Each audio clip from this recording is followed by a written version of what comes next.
Même si ma stratégie d'investisseur se consacre uniquement sur du stock picking au sein de mon CTE, j'ai décidé de m'intéresser aux ETF, notamment pour le PEA, et j'ai établi un top 3 qui, selon moi, sont les meilleurs à détenir au sein d'un PEA. Bonjour à tous, c'est le jardinier de Wall Street, ton fournisseur de graines boursières.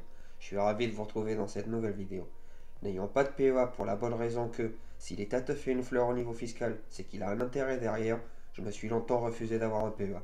Mais étant donné que je fais du stock picking, même en Europe, donc sur des sociétés de qualité, et suite au conseil d'un collègue, combiner mon stock picking Europe avec l'un de ces 3 ETF que j'ai repérés semble une stratégie rentable sur du long terme.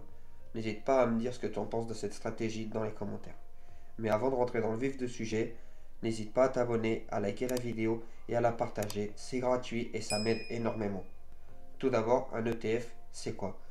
Un ETF, c'est un Exchange Trade Fund. C'est un portefeuille d'actifs, comme les actions par exemple, achetées en bourse. Ce qui signifie qu'il est acheté sur les marchés boursiers, tout comme une action. Il est conçu pour suivre la performance d'un indice, comme le S&P 500 ou le Nasdaq par exemple. En gros, un ETF qui suit l'indice SP500 investira dans les mêmes actions que celles qui composent l'indice, et son prix évoluera en fonction de la performance de cet indice même. Les ETF offrent aux investisseurs une exposition diversifiée à un large éventail d'actifs avec une seule transaction, ce qui fait un outil populaire pour la diversification et l'investissement à faible coût. Même si faible coût n'est pas forcément le mot qui me viendrait à l'esprit vu les frais qu'il peut y avoir dessus. Pour qu'un ETF soit admis au sein des PEA, il doit respecter certaines conditions, comme par exemple la société émettrice doit avoir son siège social en Europe, l'ETF doit être libellé en euros et doit respecter les restrictions liées aux produits dérivés, etc. D'autres youtubeurs expliquent les ETF bien mieux que moi, comme Mathieu Louvet. Allez voir sa chaîne si le sujet vous intéresse, c'est vraiment top les vidéos qu'il fait là-dessus. Ce qui nous amène à la présentation de mon top 3 ETF pour PEA. Si tu n'es pas d'accord, n'hésite pas à me donner ton avis en commentaire. Et petite parenthèse, je ne suis pas sponsorisé par Amundi, puisque les 3 ETF que j'ai sélectionnés viennent de chez eux, mais je ne touche aucune commission en les présentant. Je tiens à préciser. En premier, le Lyxor PEA Nasdaq 100.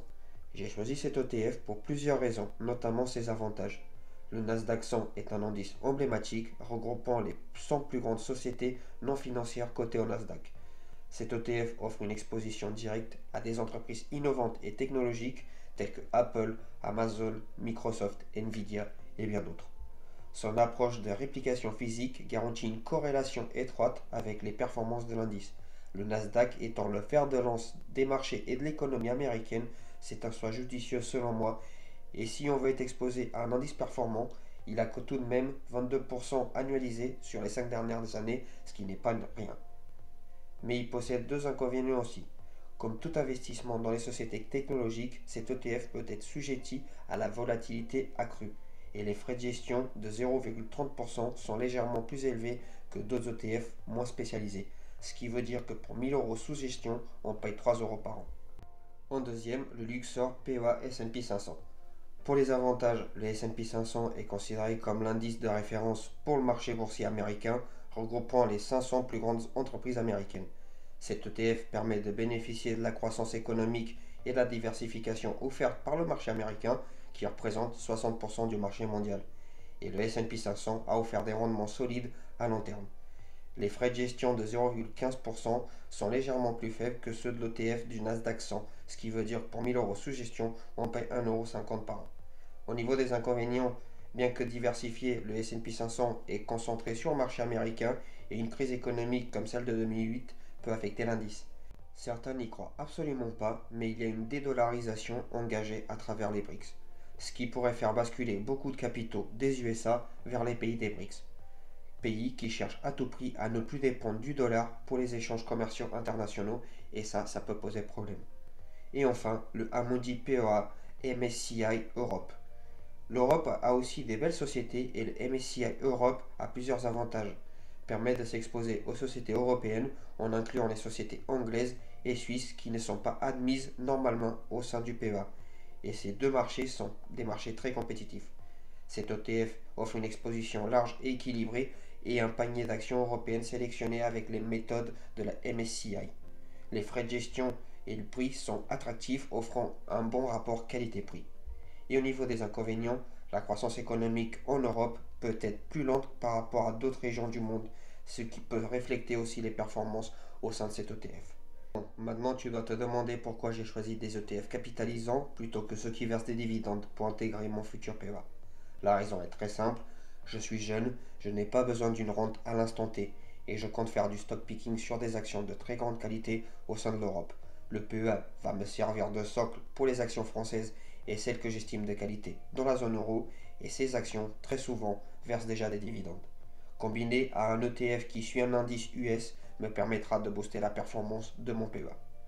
Étant donné que je fais du stock picking sur mon compte titre et qui est rempli de valeurs Nasdaq essentiellement, et que sur PEA, si j'en ouvre un, je compte faire du stock picking aussi, j'ai deux choix. Soit prendre un ETF Luxor PEA Nasdaq 100. Pour moi, c'est le meilleur choix puisque c'est les entreprises du Nasdaq qui sont le fer de lance de l'économie américaine et ce n'est pas prêt de changer, dans lesquelles j'investis chaque mois et j'investis aussi la même somme dans les actions européennes. Le CTO va me servir à l'investissement dans les actions de qualité qui ne seront pas éligibles au PEA hors US du coup, car je m'intéresse aux small cap et large cap des pays comme la Suisse, l'Angleterre, Hong Kong, etc. Soit je continue mon petit bonhomme de chemin avec mes deux comptes titres, un qui me servira pour les actions US et l'autre qui me servira pour les actions Europe et Asie. Parce que la carotte fiscale du PEA est loin de me convaincre. Pour le peu de sociétés que j'aurai en Europe, il vaut peut-être mieux que je m'embête pas à avoir deux brokers différents et tout gérer au sein de mes comptes titres chez Interactive Broker. Tu ferais quoi à ma place? Choix 1 ou choix 2? Associer mon top 3 pour ceux qui souhaitent investir sans trop se prendre la tête est un bon compromis. En combinant les 3 ETF cités précédemment au sein d'un PEA, permet d'être diversifié au sein des USA et de l'Europe et avoir une belle performance si on est jeune et entrepreneur. Même si moi personnellement j'adore analyser et comprendre les business des sociétés que je détiens en portefeuille et que mon profil d'investisseur est plutôt actif et entrepreneur, je m'oriente naturellement vers le stock picking d'actions de qualité et j'hésite à vendre mes actions tech pour investir dans un ETF au sein d'un PEA. Tu ferais quoi toi? Voilà, c'est tout pour cette vidéo. D'autres arrivent très vite. N'hésite pas à partager tes réflexions dans les commentaires. Si tu veux d'autres vidéos sur les ETF ou un sujet particulier, n'hésite pas à me le dire. C'était le jardinier de Wall Street. Je sème des pièces aujourd'hui pour récolter des billets demain. Ciao.